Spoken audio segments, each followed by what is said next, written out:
دا خو ماته لږه رسونې او لږه سمه غوا ښکاري. دا خو اوس صحیح غوا وه چې کله ولاړه وه.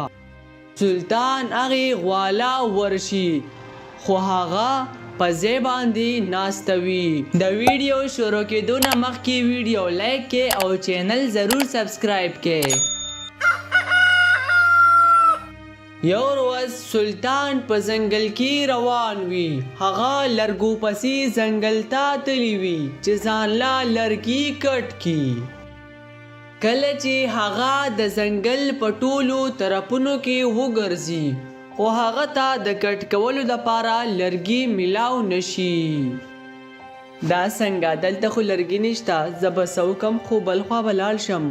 هسې نه زیات را باندې ناوخته شي او کور کې خو د بلولو دپاره لرګي هم نشته. سلطان په تیارو کټ شوو لرګو پسې ګرځي ځکه د سلطان سره په دغه وخت کې تبر هم نه وي. کله چې دغه شان وخت وشي نو په ځنګل کې په سلطان باندې شپه راشي. ارې دا څنګه، دا خو په ما باندې شپه راله او د شپې به زه په ځنګل کې څه کوم؟ څه ځنګلي ځناور خو به ما وخوري ځکه دا خو شپه ده. زه به د ځنګل په یو اړخ باندې روان شم، څه پته لګي د کلي لار راته مخې ته راشي.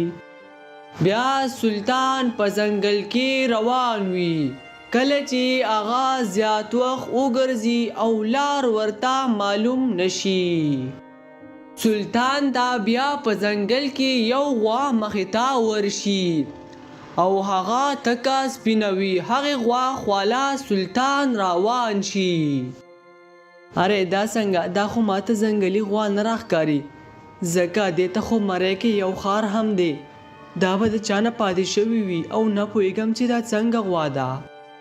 ته زما نه نه یې خبر زه څنګه غوا یمه، ما باندې ځان پویه که، زه د دې ځنګل غوا یمه، اوس دې وپېژندم او که نه، او ته څه کوې په ځنګل کې؟ ارې دا څنګه غوا ده، دا خو خبرې هم کوي. زه خو په ځنګل کې لرګو پسې راغلی وم خو ماته لرګي میلاو نه شو او ته ماته ووایه ته خبرې څنګه کوې؟ زه تا ته خپل ځان نه ښایم تر څو چې تازه خپل کور ته بوځم او هلته کې ویده شي ځکه دا خو شپه ده، ځنګل کې به دې ځنګلي ځناور وخوري. نه پوهېږم چې ته څنګه غوا یې، زه تا سره څنګه لاړ شم او ستا به کور څنګه وي، ته ماته لږه خبره وکړه.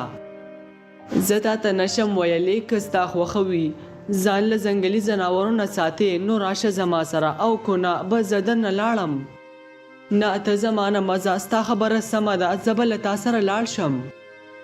دغه وخت کې سلطان د غوا سره روان شي او غوا ورته دا ویلی وي چې زه به تا خپل کور ته بوځم. کله چې دوی کور ته ورسي نو سلطان ورته وایي ارې ما وې کو ته ماته لاره ښایې او ما خپل کلي خپل کور ته رسوي، دا تازه چېرته راوستم؟ ستا کور نه زه څه خبر یم، ته خو ما خپل کور ته راوستې. ما وی چې په دې کې شپه وکړي او سهار به بیا لاړ شي. تا ته خو ما وویل زه به یې تا له ځنګلي ځناورو نه بچ کړم. ښه دا څنګه، دا ستا کور دی، په دې کې ماته د ملاستې ځای به میلاو شي؟ سلطان ته د ملاستې ځای وښایي او هغه ځای کې سلطان وده شي. دغه شان د شپې 12 بجې شي او سلطان باندې به بهر نه یو خطرناک آواز راشي. دغې سره کله چې سلطان راپاسي، ارې دا څنګه، دې غوا نه څه جوړ شو، دا هغه څنګه غوا ده؟ زه نه پوهېږم، زه خو دې نه ډېر زیات ویرېدم. دا خو ماته لږه رسونې او لږه سمه غوا ښکاري، دا خو اوس صحیح غوا وه چې کله ولاړه وه. سلطان چې غوا ته وګوري نو دې سره ډېر زیات حیران شي او ډېر زیات ویریږي. سلطان هغې غواله ورشي خو هغه په ځای باندې ناسته وي. تا نه خو زه ډېر زیات ویرېدم، دا ته څنګه غوا یې؟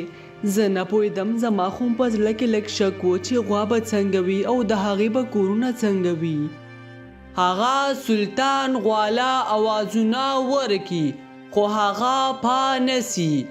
بیا واپس سلطان لاړ شي او هغه کټکی اوده شي. کله چې سحر شي او سلطان را پاسي نو غوا په هغه کمره کې نه وي. ارې غوا څه شوه؟ دلته خو اوس لږ وختي د شپې غوا وه، زه به هغه بله کمره کې وګورم، کیدای شي هلته تللی وي. کله چې سلطان هغه بلې کمرې ته لاړ شي نو غوا په هغه ځای کې ولاړه وي. ارې دا ته څنګه غوایې؟ تا زه اوسه پورې نه یم پوه کړی، اوس خو زه ستا په کور کې یم. دا تا نه څه جوړ شوي و د شپې؟ ته خو ما ته د سونې غوا ښکارې. دا تا ته چا وویل چې زه د سونې غوا یم؟ تا ته څنګه پته ولګېده چې زه د سونې غوا یم؟ ما ته اول دغې جواب راکړه، باید زه به یې ته وروسته ووایم. ته خو ما ولیدې د شپې، زه ویرېدم، لږ خطرناک اواز را باندې راغی چې ته نه یو سونې والا غوا جوړه شوې وه او لږه د سونې وې او لږه سپینه. آیا هغه ته وې که هغه بل څوک و؟ نه زه نه پوهېږم چې تا څه لیدلی دي، خو دومره پوهېږم چې دغې کمره کې پیریان دي او هغه له ما سره دي. زه یو جادویي غوا یم په دې ټول ځنګل کې، چې کوم ځای کې چاته خطره وي زه هغې ته ځان رسوم. او زه سره زه یو سونې والا غوا هم یم او کله ناکله په ما باندې دغه پیریان راځي، دغه کم چې تا د شپې لیدلی وو.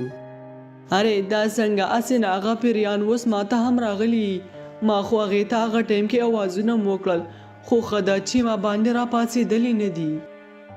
او دا څه وایي؟ هغې خو څوک بیا داسې نه پرېږدي، تا ورته اوازونه کول او خوب دې ورله خرابوو. هغه پیریان نه وو بلکې هغه زه وم او په ما باندې دغه شان پیریان راځي. اوس مې درته صحیح خبره وکړه. ښه بس زه ستاسو نه خو ډېر زیات ویرېدم، ما اوس خپل کلي ته او خپل کور ته ډېر په ښه سره ورسوه.